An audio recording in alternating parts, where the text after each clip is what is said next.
마가복음 7장 1절로 23절 말씀입니다. 마가복음 7장 1절로 23절, 마가복음 강의 29번째 시간입니다. 마가복음 7장 1절로 23절이고요. 마가복음 강의 29번째 시간입니다.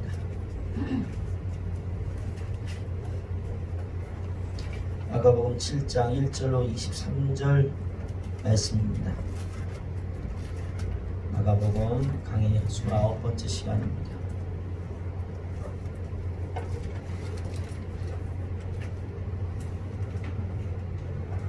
제가 한 절 읽고 여러분이 한 절 읽고 마지막 23절은 같이 합독하겠습니다. 천천히 읽어주세요. 급한 거 없으니까 천천히 같이 읽겠습니다. 바리새인들과 또 서기관 중 몇이 예루살렘에서 와서 예수께 모여들었다가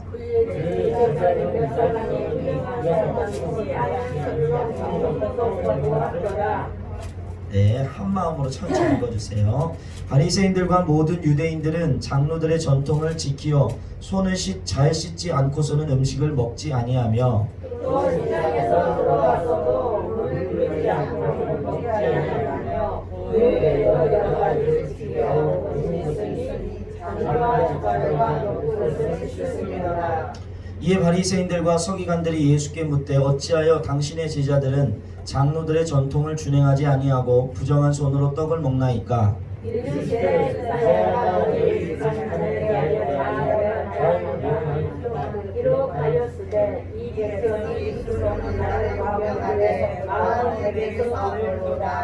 사람의 계명으로 교훈을 삼아 가르치니 나를 헛되이 경배하는도다 하였느니라.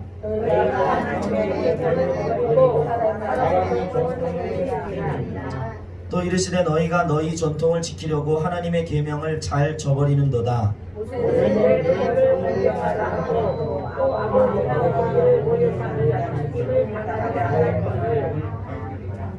너희는 이르되 사람이 아버지에게나 어머니에게나 말하기를 내가 드려 유익하게 할 것이 고르반 곧 하나님께 드림이 되었다고 하기만 하면 그만이라 하고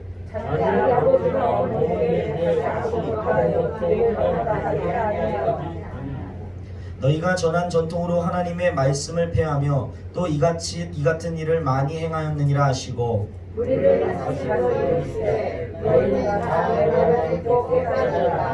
무엇이든지 밖에서 사람에게로 들어가는 것은 능히 사람을 더럽게 하지 못하되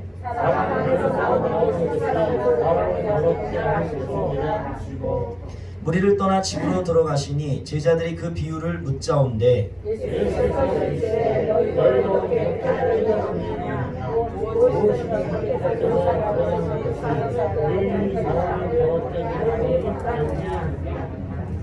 이는 마음으로 들어가지 아니하고 배로 들어가 뒤로 나감이라. 이러므로 모든 음식물을 깨끗하다 하시니라.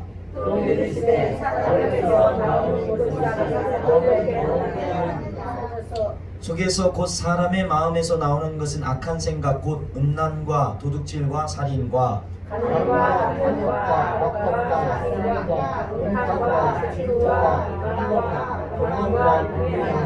다같이 한번 읽겠습니다. 시작. 이 모든 악한 것이 다 속에서 나와서 사람을 더럽게 하느니라. 아멘. 오늘 우리 말씀의 제목 한번 읽겠습니다. 시작. 다시 한번 더 크게 시작.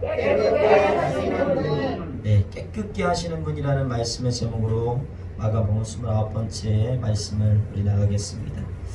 오늘 예수님과 이 바리새인 서기관들, 이 종교 지도자들과의 논쟁을 보면요, 이게 굉장히 오늘을 살고 있는 우리의 삶과 아주 밀접하다는 것을 우리가 알 수 있습니다. 오늘 본문을 보면 바리새인과 서기관들이 예루살렘에서 왔다라고 말하고 있어요. 이 예루살렘에서 왔다는 건 이들이 산헤드린 공의회의 명령을 통해서요, 예수님을 책잡기 위해서 지금 파견 보냈다라는 것과 같습니다. 그 당시에 예수님의 영향을 우리가 마가복음 계속 나가면서 알 수 있듯이요, 예수님의 영향력이 어마어마하게 커졌기 때문에요, 유대교하고 산헤드린 공의회가 견제할 목적으로 지금 갈릴리까지 예루살렘에서 사람을 보낸 거예요. 그러니까 우리가 이런 거 하잖아요. 사복경찰 같은 사람들 투입해가지고 채증하잖아요. 채증. 증거를 수집해가지고 이 사람이 뭘 잘못하나를 하나하나 다 살펴봐서 다 녹화하고 기록해서 그 사람에게 뭔가 책 잡을 걸 찾는 거예요 지금. 그래서 이들이 자세히 보니까 지금 예수님의 제자 중에 몇 명이 뭘 안 하고 떡을 먹는 걸 발견합니까? 손 안 닦고 지금 손 안 씻고 떡 먹는 걸 지금 발견한 거예요. 당시 음식을 먹기 위해서는요 반드시 손을 씻어야만 돼요. 그것이 장로들의 전통이었고요. 그거 말고도 뭐가 있다 그랬어요? 밖에 나갔다 들어오면 물 뿌리는 거, 물 뿌리고 발을 씻고 손 씻는 거, 그리고 이거 말고도 녹그릇이나 쇠그릇이나 이 그릇도 열심히 닦고 씻는 것, 이런 것들, 이거 말고도 여러 가지 전통을 지켜야 했다라고 말씀하고 있는 거예요. 이런 전통과 이 전통을 지키는 목적은요 상식적으로 이런 거예요. 위생을 그리고 또 청결함을 위해서요. 지금도 우리가 코로나를 예방하는 가장 중요한 것 중에 하나가 뭐예요? 마스크 쓰는 거하고 또 손 열심히 씻는 거. 네. 기본이에요. 위생 중에 기본이란 말이에요. 그러니까 기본적으로 상식적으로는 그 당시 문화에서도 손 씻는 게 위생을 위해서, 청결을 위해서. 거기 동네가 무슨 동네입니까 여러분? 중동, 이 모래바람이 부는 동네란 말이에요. 아주 위생적이지 않아요. 그러니까 그게 하는 게 당연한 거지만 사실은 무엇을 그 당시에 씻는 건요, 그 씻는 행동을 통해서 하나님 앞에서의 마음의 자세와 태도를 바로잡기 위해서 씻는 행동을 이들이 했습니다. 예를 들어요, 여러분 보세요. 정말 중요한 면접이 있습니다. 혹은 내가 너무나 사랑하는 사람하고 첫 데이트가 있다고 한번 생각해 보세요. 자, 그걸 앞두고 있으면 그 사람 대충 자다가 일어나서 떡집머리로 가겠습니까? 냄새나는 거 그리고 막 슬리퍼 질질 끄고 그런데 가겠어요? 아니에요. 뭐합니까? 깨끗하게 씻고 향수도 바르고 머리도 바르고 또 가장 좋은 옷, 가장 깔끔하고 자기에게 귀한 옷을 입고 간단 말이에요. 왜 그래요? 그 겉모습 속에서 자연스럽게 그날 만남에 임하는 그 사람의 마음의 자세와 태도가 드러나기 때문에. 오늘 본문에 나오는 장로들의 이 전통이라는 건 처음부터 원래 장로들이 다 만든 건 아니에요. 이거 아셔야 됩니다. 여러분 레위기에 보면 하나님께서 이스라엘 백성에게 정결법과 그리고 의식법이라는 걸 주십니다. 율법과 함께. 그래서 정결법을 보면 우리가 알죠? 죽은 동물이나 사람을 만진 사람은 부정해졌어요. 그리고 종기 같은 전염병이나 피부병에 걸린 사람도 부정하다고 했고요. 옷이나 가구에 곰팡이가 핀 거예요. 근데 그 곰팡이를 만진 사람도 부정하다 했어요. 고름이 생긴 사람, 부정한 짐승의 고기를 먹은 사람들 다 부정하다 여겼습니다. 문제는 이렇게 부정해진 자들, 더러워진 사람들은요 절대로 성전에 들어가서 하나님을 예배할 수 없었고요. 그들이 다시 예배하기를 원한다면 반드시 율법에서 말한 정결법대로 정한 그 의식과 정화의 시간을 가져야만 했습니다. 왜냐하면 영적으로 육체적으로 더러워진 깨끗하지 아니하는 사람은요 절대로 완전하시고 거룩하신 하나님 앞에 나아갈 수 없었기 때문이에요.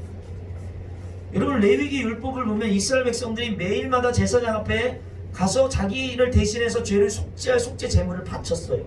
그런데 그거로 또 모자라서 1년에 한 번씩 이스라엘 백성들이 뭘 했냐면요 대속죄를 가졌습니다. 이스라엘 백성들의 모든 죄를 대제사장이 1년에 한 번 지성소에 들어가서 제사를 지내는 거예요. 근데 그 제사를 드릴 때 뭐 했냐면요 먼저는 대제사장이 자기의 죄를 속죄했고요. 그리고 두 번째는 다른 제사장들의 죄를 속죄했고 마지막 이스라엘 모든 백성의 죄를 속죄했단 말이에요. 그러니까 이 거룩해지지 않으면 하나님을 만날 수 없다는 건 이스라엘 백성들에게 너무 분명한 사실이었습니다. 결국 이 씻는 행위를 통해서 인간이 하나님 앞에서 한없이 부정하고 악한 존재라는 것을 날마다 인식할 수 있었어요.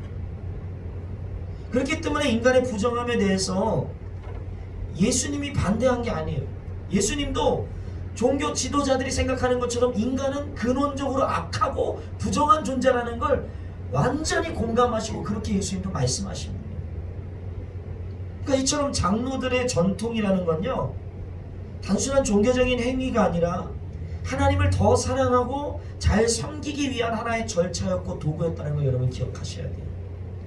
오해해서 율법이 나쁜 거다라고 생각하시면 안 돼요. 절대로. 성경 어디에도 율법이 나쁜 거다라고 말하지 않아요. 그건 이단이나 하는 거예요. 신천지가. 제가 여러분들에게 신구약 중간사의 배경에 대해서 말씀드렸죠. 몇 번이나. 바리새인들이라는 부류가 우리가 일반적으로 생각하는 신천지 이단 사이비와 같은 종교 사기꾼 집단이 아니에요. 여러분 오해하시면 안 됩니다. 성경 잘 모르면 바리새인들이 맨날 예수님한테 욕먹으니까 야, 이 바리새인들이 이거 천하의 몹쓸 놈들이구나, 죽일 놈들이구나 오해할 수 있는데 그렇지 않습니다. 제가 바리새인들 족보를 여러분들에게 몇 번 설명드렸잖아요. 그들의 조상이 누구라 그랬어요? 신구약 하나님이 임재를 완전히 감춘 그 신구약 중간사 그 400년 동안 헬레니즘 문화가 이미 유대 땅을 다 뒤집어 엎었어요. 그 당시에 유대뿐만 아니라 그 고대 근동지방은 헬레니즘 문화가. 그런데 그때 그들이 그 헬레니즘 문화에 편승하지 않고 오로지 하나님을 더 잘 섬기고 사랑하기 위해서 자기들의 그 회복된 성전인 예루살렘을 뛰쳐나가서 사막으로 나가서 그들이 자기의 경건을 지켰던 사람들이 이 바리새인들의 조상이란 말이에요. 우리가 그러죠. 사도 요한이 에세네파 출신이라고 사람들은 말해요. 역사학자들은. 그 사막밖에 없는, 먹을 수 있는 물이라는 건 존재하지 않는 그 사해 사막 가운데서 하나님 사랑하겠다고 날마다 그렇게 성경을 필사하고 기도하는데 온 힘을 다했던 그 조상들이 바로 바리새인들의 조상이었단 말이에요. 현대로 따지면 이런 거예요. 청교도가 신앙의 자유를 지키기 위해서 어디로 갑니까? 미국으로 가요. 아메리카 대륙으로 가지거든요. 근데 아메리카 대륙으로 간 게 그냥 간 게 아니에요. 자기들이 본국에서 누리고 있던 모든 이득권, 이권과 그리고 또 모든 가질 수 있는 것들을 다 내려놓고 미지의 땅으로 건너간 거예요. 여러분 대단한 믿음입니다. 그거 진짜. 뭘 지키려고? 신앙 한번 깨끗하게 지켜보겠다고. 신앙. 그러니까 이 퓨리탄이라는 자들이 굉장히 대단한 사람들이에요. 한마디로 여러분. 여러분 혹시 나는 진짜 신앙 지키기 위해서 내 전 재산 포기하고 그리고 목숨 걸고 나 한 번도 가보지 않는 오지의 선교지 갈 수 있다 한번 손 들어보세요. 이게 쉬운 결정 아니야. 보통 믿음이 아니면 할 수 없는 행위입니다. 그러니까 장로들의 전통은 그들이 전통을 그렇게 많이 만들기 시작한 그 의도는요 선했어요. 선한 의도예요. 선한 의도. 문제는 뭐라 그랬어요 여러분? 그 시간이 지나면서 그 선한 의도가 점점 변질되고 본질을 잃어버리고 형식, 껍데기만 남게 됐다라는 거예요. 껍데기. 그러니까 예수님께서 이 제자들의 모습을 책잡으면서 왜 전통 안 지키냐, 왜 행위 안 하냐라고, 행위 안 하면 구원 못 받는다라는 그들을 향해서 예수님께서 이사야 선지자 말씀 인용해서요 너희가 외식하는 자라고 아주 분명하고 단호하게 지금 힐난하고 있어요. 뭐 하는 자라고요? 외식하는 자라는 거예요. 그러니까 외식이라는 단어가요 겉으로 표면적으로는 겉과 속이 다르다는 의미예요. 근데 사실 이 당시 종교 지도자들에게 이 외식하는 자라는 말은요 어마어마한 저주의 말이에요. 여러분 보세요. 겉과 속이 다르다는 건 진실되다는 거예요, 거짓되다는 거예요? 거짓됐다는 거예요. 더 날것의 언어로 말하면요, 요즘 언어로 말하면 너네 바리새인들 너네 사기꾼이야, 도둑놈들아, 이렇게 말하는 거거든요. 그리고 더 나아가면요 하나님과 전혀 관계가 없는 자라는 의미를 내포하고 있어요. 하나님과 뭐가 없다고요? 관계 없다라는 거예요 지금. 왜 그러냐면요 성경을 보면 거짓은 하나님의 자녀가 아니라 누구의 자녀라 그랬어요? 마귀의 자녀이라 그랬어요. 그러니까 마귀의 자녀이기 때문에 이들은 지금까지 살면서 단 한 번도 이 거짓되다는 말, 이 외식한다는 말을 들어본 적이 없어요. 자기들 나름대로 최선을 다하며 살았기 때문이거든요. 그리고 사람들도 그 바리새인들과 서기관 종교 지도자들을 굉장히 존경했습니다. 여러분 존경했어요.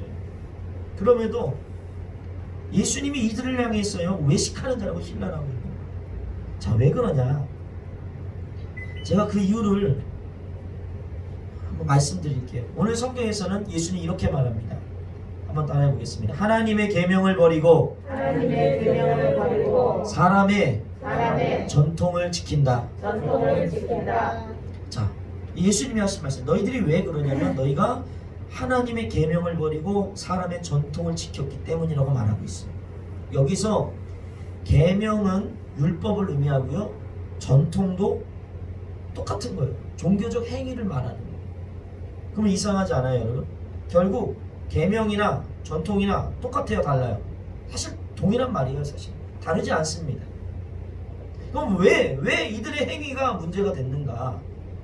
오늘 두 가지를 우리가 알 수 있어요. 한번 따라해 봅시다. 첫째, 마음을 잃어버렸다. 마음을 잃어버렸다. 뭘 잃어버렸다고요? 마음을 잃어버렸다라는. 이들이 외식하는 자라고 힐날 받은 이유는요, 그들이 첫 마음을 잃어버렸기 때문입니다. 계명을 지키고 전통을 만든 이유는 철저하게 하나님을 더 사랑하고 더 잘 섬기기 위해서 만든 건데, 이들이 시간이 지나면서 본질인 마음은 잃어버리고 기계적으로 지금 행위만 하고 있었던 거예요. 기계적으로. 두 번째 이유는 왜 이들이 외식했냐? 따라합니다. 둘째, 인생의 주인이 나다. 인생의 주인이 누구라고요 지금? 나라는 거예요. 그 원인이. 오늘 본문 8절에서 9절을 보면요, 이렇게 말해요. 예수님이 너희가 하나님의 계명을 버리고 사람의 전통을 지킨다고 말하며 너희 전통을 지키려고 하나님의 계명을 잘 버리노라 라고 말하고 있어요. 보세요.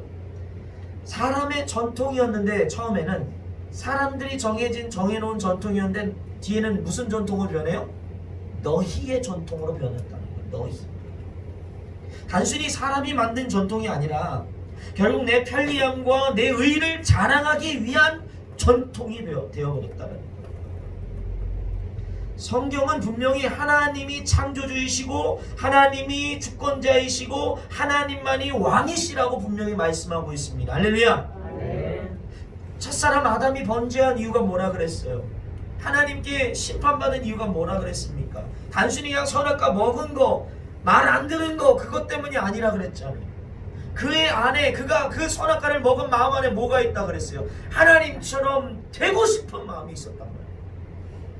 하나님이 앉아야 될 자리에 자기가 앉고 싶었어요. 그 마음이, 그 교만한 마음이 결국 선악과를 따먹게 되고 하나님께로부터 떨어져 나가게 됩니다. 그렇습니다. 오늘 우리가 드리는 예배, 우리가 살아가는 삶의 주인은 누구입니까? 예수님은 그들의 행위의 부족함이 아니라 그들의 변질된 마음을 지금 지적하고 있음을 기억하십시오. 예수님께서 오늘 본문을 보면 그 당시 종교 지도자들과 유대인들이 아주 그럴듯하게 포장된 그들의 변질된 마음을 지금 고르반이라는 이 전통을 통해서 예수님 고발하고 있습니다. 고르반, 잘 들어보세요. 고르반이 원어로 하나님께 구별되이 드려졌다라는 의미예요. 고르반, 하나님께 구별되이 드려졌다. 이게 고르반이라는 전통인데요, 역사학자들은 바벨론 포로 이후에 생겨난 걸로, 그러니까 이런 거예요. 자신의 재산이나 어떤 자신이 가지고 있는 걸 서원해서 하나님께 드리는 거예요. 믿음으로. 지금 당장 아니어도 내가 하나님께 드리겠습니다 라고 서원하는 거예요. 우리 부모님 보면 사무엘 선지자 나올 때 한나가 뭐라고 했습니까? 내가 하나님 주시면 드린다고 서원하잖아요. 그것처럼 자기 재산이나 어떠한 중요한 것을 하나님께 드리겠다고 서원하는 거예요. 하나님께 드린 거예요, 거룩하게. 자, 이거 아름다운 일입니까? 아니면 아름답지 않은 일입니까? 아주 아름다운 일이에요. 이 고르반이라는 건 아름다운 일이에요. 문제는 뭐냐면 이 아름다운 전통이 처음의 시작과 의도와는 다르게 점점 변질되기 시작한 거예요. 예수님이 지적한 게 이런 거예요. 예를 들어서 부모와 자식이 항상 사이가 좋을 수 있습니까? 아니에요. 네, 아니라고 적극적으로 하신 분들은 많이 안 좋으신가 봐요. 오늘 보니까 묻어버렸어. 3일 동안 하니까 사라지시더라고요. 네. 부모와 자녀가 어떻게 사이가 날마다 좋을 수 있겠어요? 좋을 수 없죠. 때론 불화가 일어나기도 하고요, 갈등을 하는 거, 그게 아무리 사랑한다 해도 일어날 수밖에 없는 일이에요. 그럼에도 불구하고 하나님 뭐라고 계명을 주셨습니까? 그럼에도 부모를 공경하라고 계명을 주셨습니다. 그런데 자식들이 부모가 나이가 들고 병들어서 부모를 보호해야 될 책임이 있으면 그 책임을 감당해야 돼요. 그러니까 자기의 물질이나 이걸 따로 떼어놔서 부모를 선하여 부모의 그 모든 안위를 보호할 것을 자식에게 책임이 있는데, 근데 이 자식이요, 하나님께 갑자기 서원해서 부모님을 보호하고 부모님을 섬겨야 될 그 돈을 하나님께 그냥 드리겠습니다라고 미리 서원을 해버리는 거예요. 그러면 어떤 일이 발생하냐면요, 부모를 책임지고 부양해야 될 의무에서 벗어나게 됩니다. 벗어나요. 부모가 거기서 굶어 죽든 뭐 하든 상관없어요. 이미 하나님께 드린 거기 때문에 자기가 그 책임으로부터 그냥 회피하게 되는 겁니다. 근데 이런 사람들을 보면요, 사실 예수님이 지적한 게 그거예요. 부모를 그렇게 부모에 대한 책임을 회피하려고 하는 사람이라면 과연 그 사람이 하나님을 정말 진정으로 사랑해서 그 모든 것을 고르반으로 드릴 수 있는 사람일까요? 그렇지 않다라는 거예요. 그 당시 많은 유대인들이 그런 것들을 겉으로는 그럴듯하게 포장해서 하나님 사랑하고 이웃 사랑하는 것, 하나님의 계명을 지키는 것을 아주 의도적으로 그냥 벗어나버린 거예요. 우리 그런 말 많이 하잖아요. 법이라는 그 테두리 안에서 불법은 아니야. 불법은 아닌데 그 법을 교묘히 이용해가지고 탈세를 하거나 이런 사람들 많잖아요. 본인의 사람들. 그거랑 똑같은 거예요 지금. 겉으로 보면 굉장히 하나님 사랑해서 뭔가 먼저 드린다고 헌신한 것 같지만 그 이면에는 부모를 공경하라는 십계명을 저버리는 지금 악한 의도가 이 고르반이라는 이 유대인들의 전통에 있습니다. 그래서 예수님이 뭐라고 합니까? 당시 유대교의 모습을 13절에 이 같은 일을 많이 행했다는, 고르반 말고도 이런 비슷한 일들을 아주 율법을 가지고 장난치는 일들이 너무 많았다는 거예요. 그러니까 하나님 앞에서 내가 짓고 있는 죄를 뭐 하는 거냐면요, 자기 합리화시키고 있는 거예요. 자기 합리화. 누구의 이름으로 합리화시키는 거예요? 하나님의 이름으로 지금 합리화시키고 있다는 거예요. 하나님. 여러분, 이것이 과연 예수님 당시에만 그랬을까요?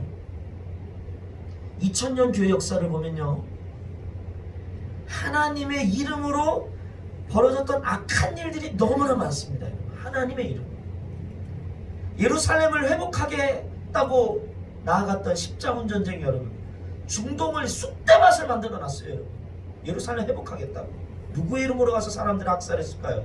하나님의 이름으로 학살을 했습니다. 아까 제가 나눴듯이 청교도들이 미국의 신앙의 자유를 위해서 갔습니다. 호주에 갔습니다. 근데 그들이 예배를 드리고 나와서 뭘 했냐면요, 원주민과 인디언들을 학살했습니다. 총으로 잡고 활로 쏴 죽이고 총으로 쏴 죽이면서 사냥하듯이 사냥하고 다녔어요. 뭘 드리고 나서? 예배 드리고 나와서 주일날. 아메리카, 아프리카, 동아시아 선교한다는 목적을 가지고 이 수많은 사람들을 학살하고 그들을 노예로 삼았단 말이에요. 누가요?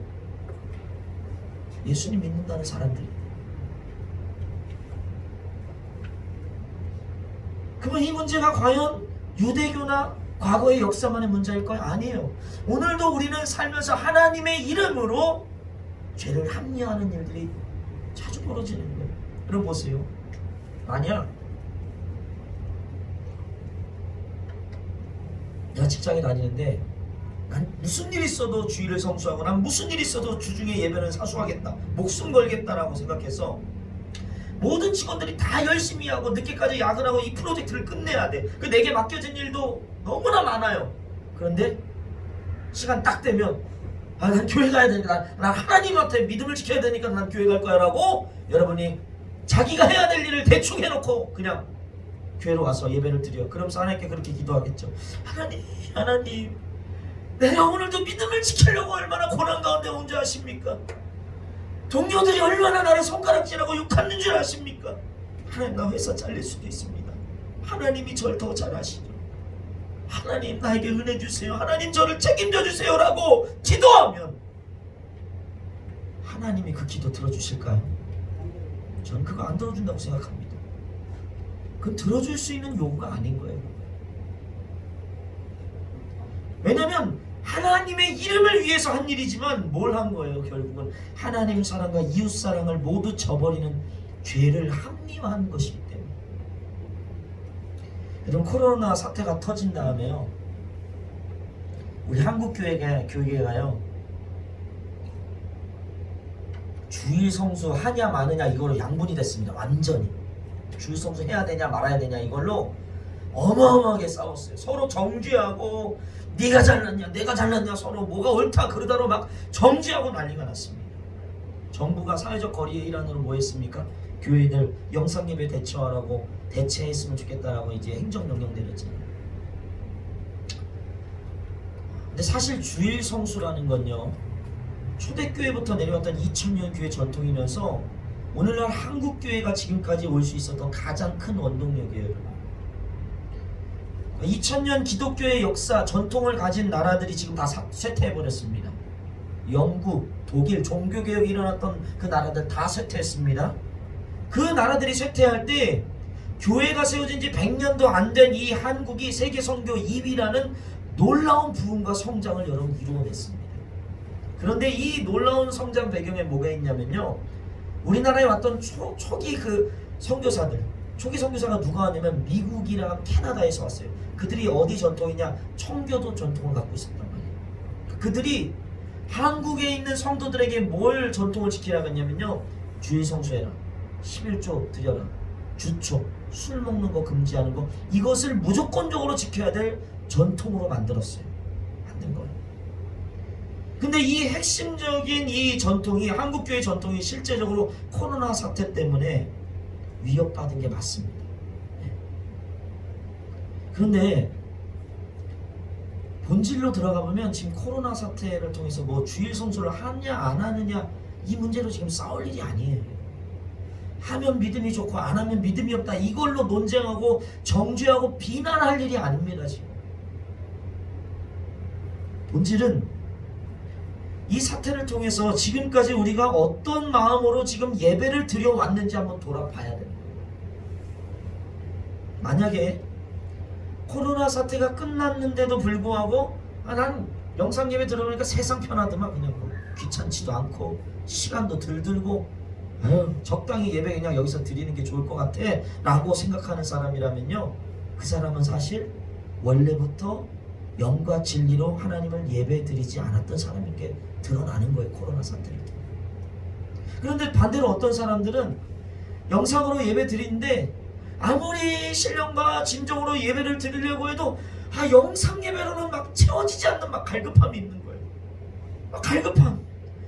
그리고 그 갈급함 때문에 하나님께 모이기를 원하는 그 간절한 열망과 사모함이 있다면요, 혹시라도 그런 사람들은 영과 진리로 예배드리지 못했던 모습을 회개하고 이 시간을 통해서 다시 새롭게 마음을 다잡는 시간이 됩니다. 할렐루야.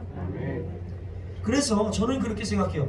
코로나 사태가 분명 한국 교회에 현실적인 어려움을 준 건 맞습니다. 맞아요. 부인할 수 없어요. 그러나 반대로 우리 한국 교회와 성도들의 신앙을 지금 이 시간 건강하게 자라게 하는 도구가 되고 있다고 저는 분명히 확신합니다. 이 시간을 통해서 분명히 알곡과 가라지가 가려지고 있다는 거예요. 문제는 많은 사람들이 여전히 뭐에 집중하는 거예요. 그 본질을 어떻게든, 본질을 우리가 꿰뚫고 본질로 돌아가기를 봐야 되는데 사람들이 뭐예요? 계속 보여지는 행위만 집중하고 있다. 제가요,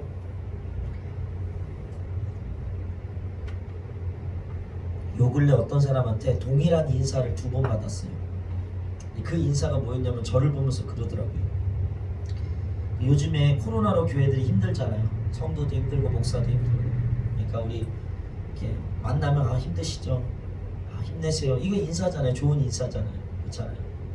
어떤 사람이 저한테 그래요. 목사님 헌금 많이 줄었죠? 라고 인사를 하는 거예요. 보자마자.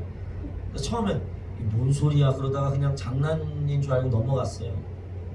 근데 그 다음에 만났는데 또 저한테 그래요. 목사님 헌금 많이 줄었죠? 다른 교회도 엄청 줄었다던데요? 라고 말하는 거예요. 제가 그 사람의 그 말을 2번을 딱 들으니까 그 사람이 하는 말의 의도가 느껴지더라고요. 제가 솔직히 말했어요. 처음에는 대꾸도 안 했는데 아니 별로 안 줄었습니다 라고 그랬어요. 별로 안 줄었어요. 세상 사람들이 뭐라고 생각했냐면 코로나 사태 때요, 교회가 돈 걷어야 되니까 예배 드린다고 생각했잖아요. 그쵸? 그럼 조롱하고 비난하고. 돈밖에 모른다. 그게 맞을까요? 저는 그들의 논리에 단 1%도 동의할 수 없습니다. 전혀 동의가 안 됩니다. 저는. 여러분 보세요. 물론 모이는 예배를 드리지 않으면 헌금이 주는 건 맞아요. 그러나 그 이유 때문에 목회자들이 모이는 예배를 드리는 이유는 아마 거의 그런 목사들은 거의 없을 거예요. 그런 분이라면 목회 내려놔야 돼요. 사실 헌금이 줄어들까봐 모이는 예배 이거를 패하지 못하는 사람이라면 그 사람은 목사 아니어야 돼. 대부분의 목회자들이 현장에서 모이는 예배를 포기하지 않는 건요, 이 모이는 예배를 패하게 되면 우리 성경에서 뭐라 그랬어요? 우리의 세계는 어둠과 흑암의 권세, 보이지 않는 악한 영과의 싸움이라 그랬어요.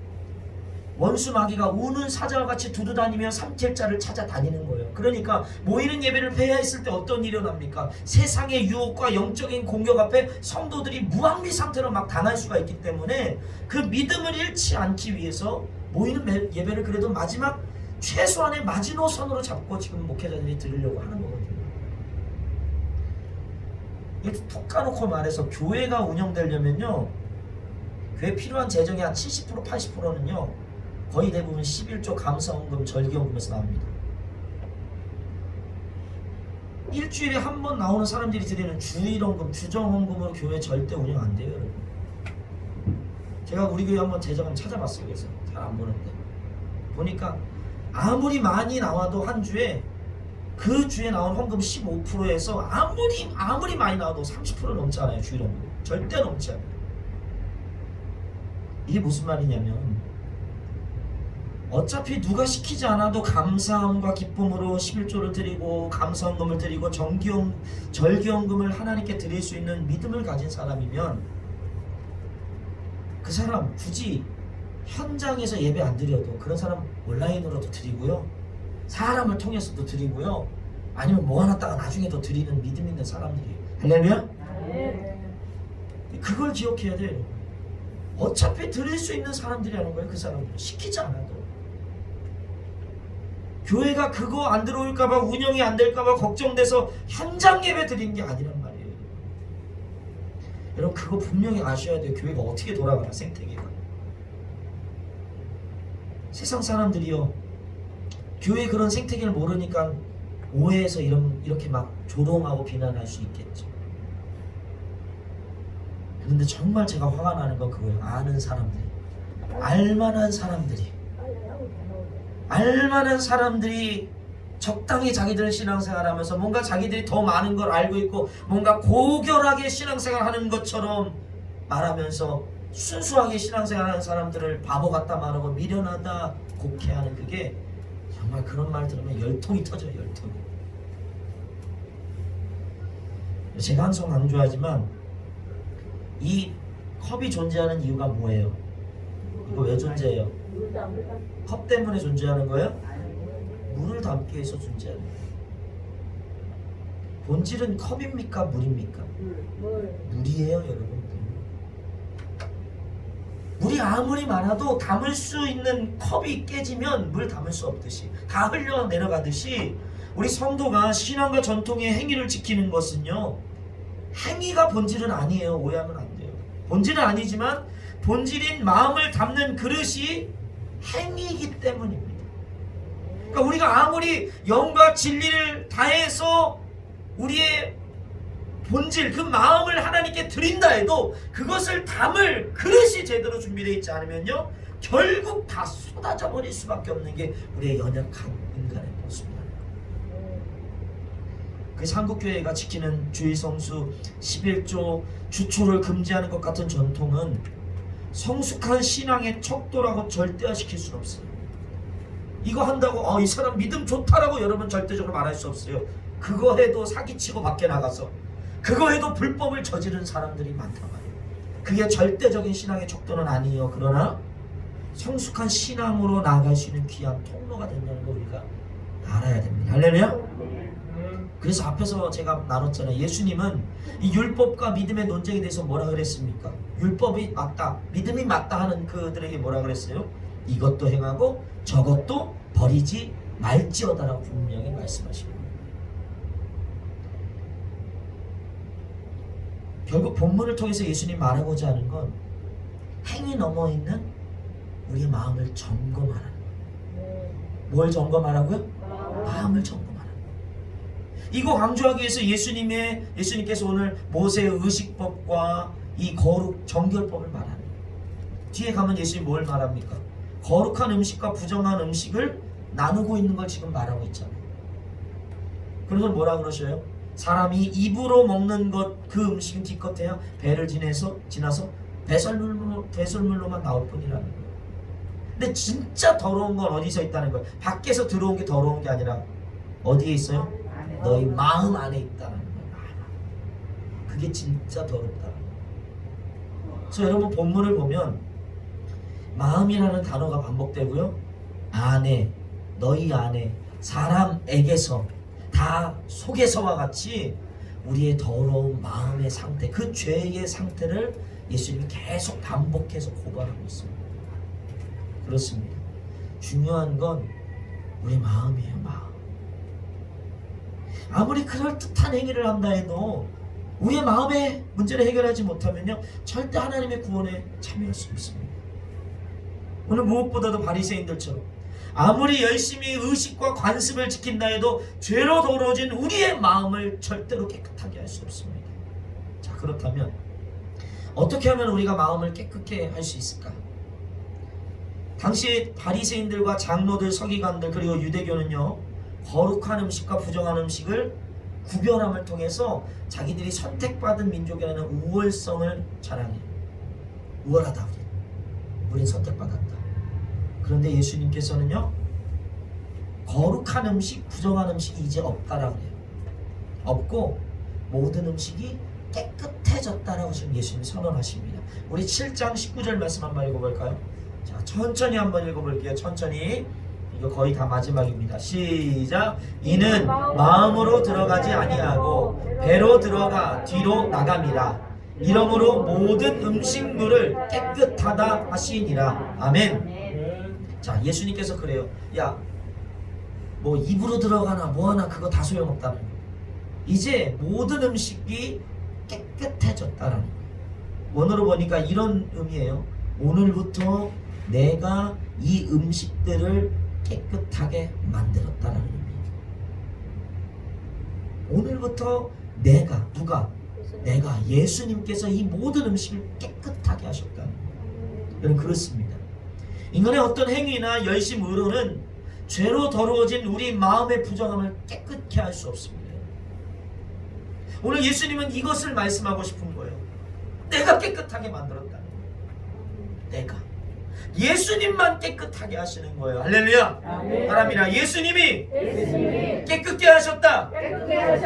그게 예수님이 깨끗게 하셨다. 할렐루야. 그렇습니다. 예수님을 통해서만 깨끗게 되는 거예요. 어떤 부정함도, 어떤 더럽고 추악한 죄도 예수님을 통해서 깨끗게 되는 거예요. 할렐루야. 어떤 자격 없는 죄인이라 할지라도 예수님을 통해서 구원받는 거예요. 할렐루야. 오늘 예수님은 이 복음을 선포하고 계십니다. 사랑의 깊은 성도 여러분 깨끗게 하시는 분이 누구이십니까? 예수 그리스도이십니다. 현실의 문제와 갈등 속에서 넘어진 분들이 있습니까? 이 사태 가운데서 믿음에 파선한 분들이 있습니까? 여러분, 주님은 여러분을 정죄하지 아니하십니다. 오늘도 우리를 깨끗게 하시는 그 예수님을 다시 힘입어 일어나기를 축복합니다. 아멘. 세상은 우리가 넘어지면 우리를 정죄하고 우리를 비난합니다. 원수 마귀는 우리의 죄악됨을 날마다 찔리게 하고 우리를 그 죄의 소굴 가운데 도망치지 못하게 만들지만 기억하십시오. 예수님은 그럼에도 불구하고 우리의 상태가 죄악되고 더러움에도 불구하고 그 어떤 모습이라도 다 주님이 환영하고 받아주시는 줄 믿습니다. 오늘도 그 깨끗게 하시는 예수 그리스도, 넘어진 나를 세워주시는 예수 그리스도, 낙심한 나에게 새 힘을 주시는 예수 그리스도, 오늘도 질병으로 인해서 병든 나를 고쳐주시는 예수 그리스도, 삶의 문제에 눌려있고 절망한 여러분 가운데 새 소망을 주시는 예수 그리스도, 그 예수 그리스도를 힘입어 오늘도 일어나기를, 믿음으로 승리하기를 주의 이름으로 축복합니다. 아멘. 따라합니다. 믿음으로 살아. 믿음으로 살아. 승리하자. 승리하자. 믿음으로 살아. 믿음으로 살아. 승리하자. 승리하자. 할렐루야. 아멘. 오늘도 이 믿음으로 살아 승리하기를 주의 이름으로 축복합니다. 아멘. 기도하겠습니다.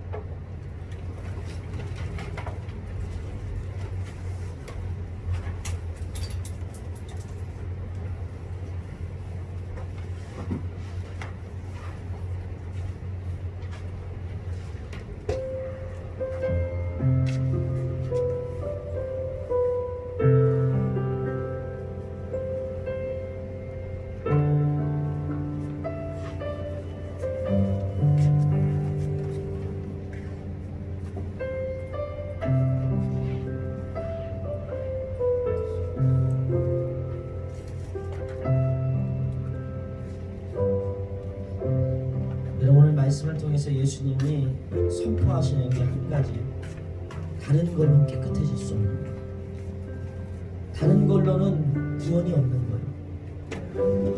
그들이 선한 의도와 그 목적을 가지고 시작했지만, 그러나 그것이 결국은 사람들을 분리하고 정죄하게 되었습니다.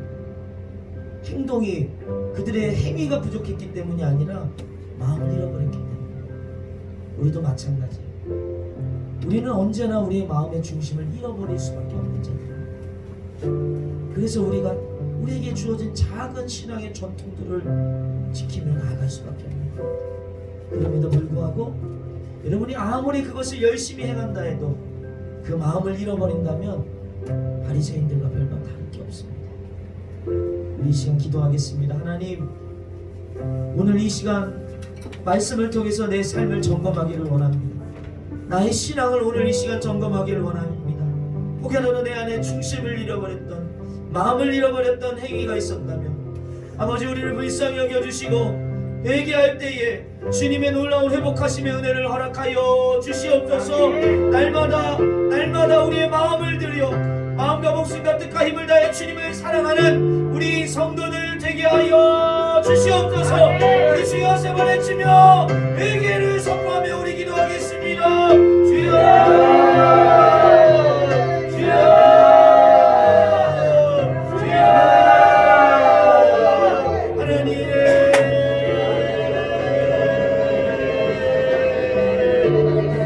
아버지 하나님, 우리의 죄악된 모습, 아버지 무엇보다도 우리가 행위를 통하여서 나를 합리화했던, 행위를 통하여서 우리의 마음을 잃어버렸던 모습들, 주님 우리를 불쌍히 여겨주시옵소서. 아버지, 우리 안에 있었던 고르반과 같은 그런 신앙의 잘못된 전통들이 있다면, 우리 안에 있던 고르반과 같은 믿음이 있었다면 주님 우리를 불쌍히 여겨주시옵소서. 아버지, 우리의 고르반과 같은 믿음이 있다면 이 시간 회개하게 하여 주시옵소서. 마음을 잃어버린 우리의 예배를 주님 불쌍히 여겨주시옵소서. 혹은 예배한다 하지만 마음은 있다 말하지만 그러나 주님 앞에 순종하지 못했던 우리 안에 불신앙의 모습도 주님 불쌍히 여겨주시옵소서. 온전히 주님 앞에 우리의 모습을 주님 내어드립니다. 우리의 연약함을 주님께 내어드립니다. 온전히 주님 우리를 붙들어 주시옵소서. 아버지 하나님, 우리를 붙들어 주시옵소서. 주님 우리를 붙들어 주시옵소서. 주님, 주여,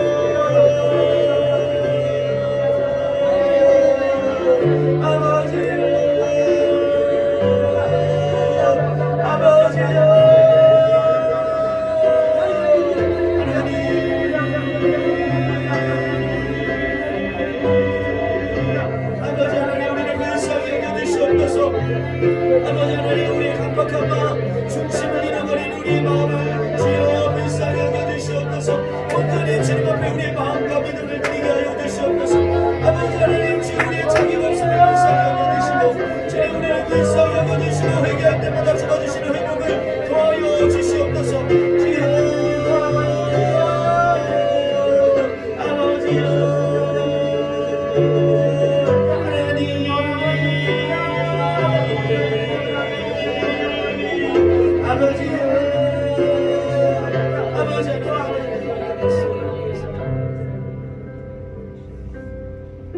다시 한번 기도할 때 우리의 연약함 때문에 우리가 넘어질 수 있어요. 여전히 죄에 뒹굴 수 있어요. 혹은 고르반 같은 믿음으로 오늘도 살 수 있어요. 세상은 우리를 정죄할 수 있지만 이런 예수님이 선포하는 건 한 가지예요. 그럼에도 불구하고 예수님은 다 품어주시는 거예요. 그럼에도 불구하고 그런 죄악되고 연약한 우리의 모습을 예수님이 깨끗게 하십니다. 우리의 불신앙까지 주의 보혈로 깨끗게 하실 줄 믿습니다. 이 시간 기도할 때 우리의 삶의 문제들, 연약함들을 주님께 올려드렸으면 좋겠어요. 나의 죄 때문에 생긴 문제들, 혹은 나의 연약함 때문에 생긴 문제들, 건강의 문제, 재정의 문제, 가정의 문제, 자녀들에 대한 문제, 모든 관계에 대한 문제들 주님께 올려드리며 하나님 온전히 우리 가운데 은혜를 더하여 주시옵소서. 예수님께 나아갈 때 예수님 우리를 받아주시고 우리를 회복시켜 주시옵소서. 주님 우리를 붙들어 주시옵소서. 우리 인생길 가운데 형통함을 더하여 주시옵소서. 주여 삼으는 시며 은혜를 구하며 기도합니다.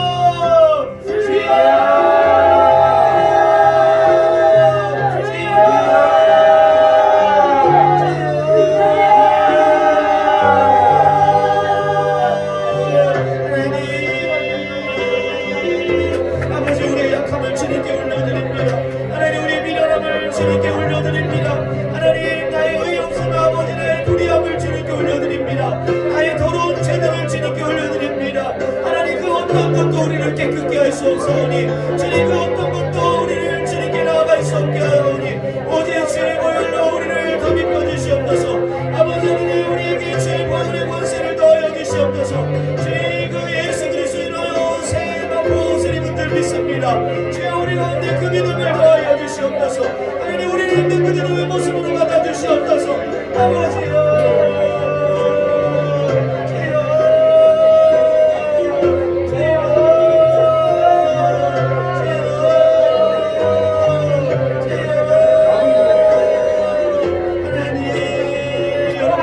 인생의 문제를 주님께 맡겨드리세요.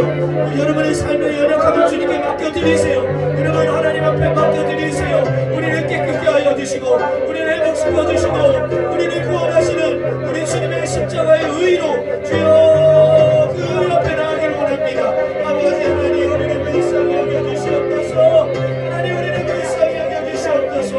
아버지 하나님 나의 의를 이제는 이렇게 원합니다. 아버지 여전히 포기하지 못했던 나의 의가 있습니다. 여전히 포기하지 못했던 나의 주인된 모습들이 있습니다. 아버지 재물을 포기하지 못했습니다. 아버지 건강을 포기하지 못했습니다.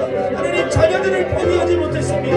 여전히 내가 하고 싶었고 여전히 내가 주인 되려했던 나의 모습들 이 시간 주님께 올려드립니다. 주님 우리를 불쌍히 여겨주시고 주님 우리의 주인 되어주시옵소서. 주님 우리의 왕이 되어주시옵소서.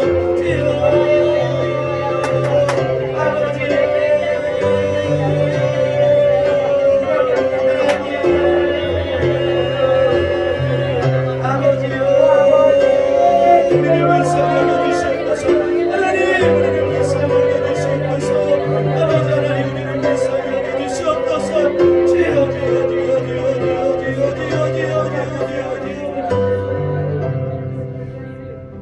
우리 이 시간 기도할 때 코로나로 인해서 무너져가는 우리나라 이 교회를 위해서 기도했으면 좋겠습니다. 그러나 한 가지 제가 여러분들에게 좀 당부시켜드리고 싶은 게 있어요. 여러분 혹시 마음 가운데 내 교회만 갖고 뭐라 그래? 도대체 왜 교회한테만 뭐라 그러는 거야? 종교 탄압이야 라고 혹시 그런 마음, 언짢은 마음 품었던 분들이 있다면 그럼 이 시간 우리가 좀 하나님의 은혜 안에서 얼마나 교회가 사회적 책임에 대해서 무관심했는지 지금까지 얼마나 우리가 왜 술집은 가만히 두고 왜 클럽은 가만히 두고 왜 교회한테만 뭐라 그래? 우리 스스로가 술집과 클럽과 동일한 것처럼 생각했던 우리의 마음 우리가 거룩함을 잃어버렸다는 여러분 반증입니다. 주님의 몸된 교회는 술집 같은 것과 비교할 수 없는 곳이에요. 여러분 주님의 몸된 교회는 클럽 같은 그런 세속적이고 죄악이 난무하는 것과 여러분 비교할 수 없는 곳이에요. 거룩한 곳이에요. 그 거룩함으로 세상을 변화시키는 것이에요. 우리 시간 기도하겠습니다. 하나님 특별히 한국 조국교회가 여전히 세상에 대해서 이기적이었고 여전히 율법주의가 난무하며 여전히 판단하고 정죄했던 그런 모습들, 서로 편을 가르고 정치하며 싸움질했던 그 모습들, 이 시간 회개합니다. 주님, 우리가 대신 회개합니다. 주님, 우리가 주님 앞에 회개하오니 주님이 한국교회 조국교회의 죄악을 불쌍히 여겨 주시옵소서. 아버지 하나님, 우리의 죄악을 불쌍히 여겨 주시옵소서. 이제는 우리가 주의 나라, 그 하나님 나라를 위하여서 하나님 그 책임을 다하는 거룩한 공교회 되게 하여 달라고 우리 주여 세 번 외치며 함께 기도하겠습니다. 주여, 주여,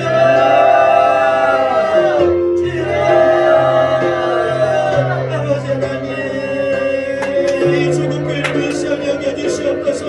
여전히 자기의 인권을 가지고 싸우고 있습니다. 여전히 정치 색깔과 이념으로 싸우고 있습니다. 여전히 네가 옳고 내가 옳으냐로 싸우고 있습니다. 하나님의 마음은 잃어버리고 하나님을 향한 그 마음의 중심을 잃어버리고 여전히 행위를 가지고 서로 정죄하고 판단하고 율법주의적으로 주여 판단하는 우리를 불쌍히 여겨주시옵소서. 아버지, 무너져가는 조국교회를 불쌍히 여겨주시옵소서. 세상에서 심판받고 손가락 잡아는 이 조국교회를 불쌍히 여겨주시고 아버지 하나님, 우리가 거룩한 성결의 거룩한 하나님의 주여 빛을 회복하는 교회 되게 하여 주시옵소서. 아버지, 거룩함과 정결함을 회복하게 하여 주시옵소서. 세상의 소금과 빛이 되게 하여 주시옵소서. 아버지 하나님, 오직 주 예수님만 드러나게 하여 주시고 고난 가운데서도 핍박 가운데서도 주님을 예배하며 주의 이름을 높일 수 있도록 하나님, 우리 가운데 이 시간 믿음의 믿음을 더하여 주시고 아버지, 주님 앞에 설 때마다 나의 죄인됨 있게 해달아주셔서 주의 은혜를 구하게 하여 주시옵소서. 아버지 하나님, 이 나라와 아버지 이 교회를 불쌍히 여겨주시옵소서. 코로나로 고통받는 주의 자녀들을 불쌍히 여겨주시옵소서. 아버지, 열방을 불쌍히 여겨주시고 지혜자들을 축복하여 주셔서 빠른 시일 안에 수교제가 개발되고 백신이 개발될 수 있도록 더 이상 고통짓는 자들이 주여 다 사라질 수 있도록 주님께서 은혜를 더하여 주시옵소서. 하나님, 우리 가운데 은혜가 필요합니다. 하나님, 이 땅에 주님의 은혜가 필요합니다. 하나님, 이 땅에 주의 은혜가 필요합니다. 아버지, 불쌍히 여겨주시옵소서. 주여, 주여,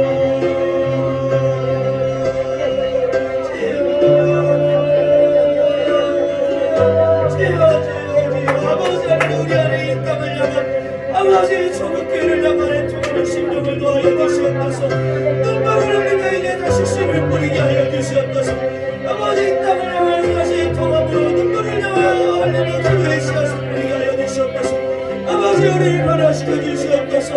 아버지, 부정한 이 교회들을 불쌍히 여겨주시고 부정한 우리의 주여 죄악됨을 용서하여 주시옵소서.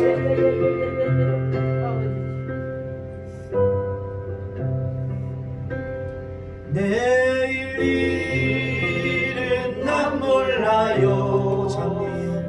장래일도 몰라요. 아버지, 날 붙대사 평탄한 길 주옵소서.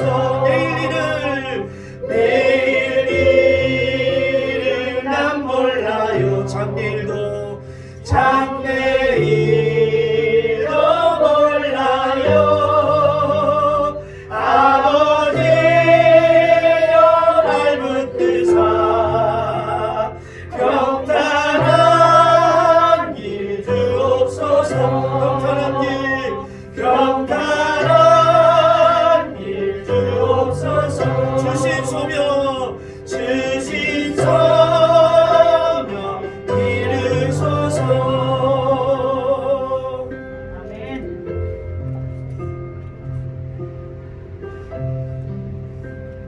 좋으신 하나님,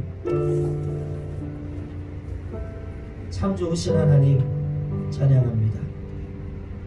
오늘도 연약하지만, 오늘도 실수투성이고 범죄함으로 얼룩질 수밖에 없는 인생이지만, 그럼에도 예수님을 통해 깨끗게 하여 주시고 그 보혈로 정결케 하여 주신 감사합니다. 오늘 말씀처럼 내 힘과 내 의와 내 열심으로 할 수 없음을 고백합니다. 주님의 은혜 아니면 할 수 없습니다. 그렇게 주님을 부를 때마다 주님 우리 가운데 응답하여 주시고 주를 찾을 때마다 주님 우리를 만나 주실 줄 믿습니다. 오늘도 그 믿음과 그 은혜를 삼아며 나아싸우니 주님 우리의 교만한 마음 내려놓게 하여 주시고 겸손하게 주님의 은혜만 구하며 우리의 마음을 지킬 수 있도록 성령께서 이 시간 우리 가운데 그의 은혜를 허락하여 주시옵소서. 하나님 귀한 주 예수 성도님이시여 주의 예물을 드립니다. 우리 최영현 집사님 감사함을 드립니다. 이징희 집사님 감사함을 드립니다. 우리 세모녀 지켜주셔서 감사함을 드립니다. 하나님 물질을 드림은 단순히 돈을 드리는 것이 아니라 하나님 내 삶의 주인 되시고 우리 가정의 주인 되시고 내 모든 인생의 주인 되심을 고백하는 믿음의 고백인 줄 믿사오며 드리는 손길 가운데 하나님 축복하여 주시고 무엇보다 하나님께 맡겨드릴 때 하나님께 피할 때 하나님이 책임져 주시고 보호해 주시는 은혜들을 허락하여 주시옵소서. 이들의 삶이 꾸어줄지언정 꾸지 않는 인생 될 수 있도록 주님께서 날마다 채워주시고 또 채워주시옵소서. 날마다 복 주시고 날마다 주의 은혜를 함께하여 주시옵소서. 주님 무엇보다도 우리 기쁨교회가 온전히 하나님 앞에 거룩한 교회로 세워지기를 원합니다. 부족하지만 우리의 힘으로 할 수 없지만 주님 오늘도 우리를 그렇게 만들어 가시는 줄 믿습니다. 겸손히 그렇게 주를 따르게 하시고 겸손히 주의 말씀에 순종할 수 있도록 성령께서 우리의 마음과 목숨과 모든 생각 가운데 주의 은혜 허락하여 주시옵소서. 감사하며 이 모든 기도 살아계신 예수님 이름으로 간절히 기도드리옵나이다. 아멘. 하늘에 계신 우리 아버지, 아버지의 이름을 거룩하게 하시며 아버지의 나라가 오게 하시며 아버지의 뜻이 하늘에서 같이 땅에서도 이루어지게 하소서. 오늘 우리에게 일용할 양식을 주시고 우리가 우리에게 잘못한 사람을 용서하여 준 것 같이 우리 죄를 용서하여 주시고 우리를 시험에 빠지지 않게 하시고 악에서 구하소서. 나라와 권능과 영광이 영원히 아버지의 것입니다. 아멘.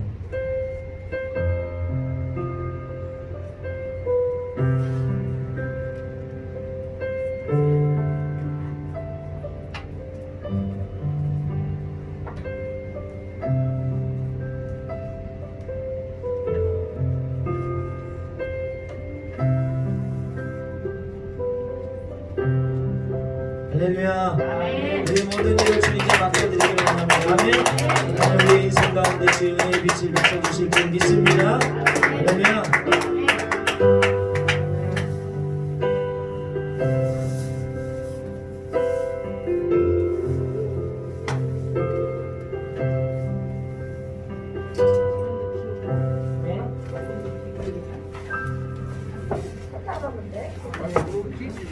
예, 다 착하게 하세요.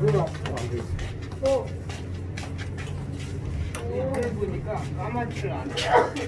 아니 내일 오전까지 온다고는 했어요.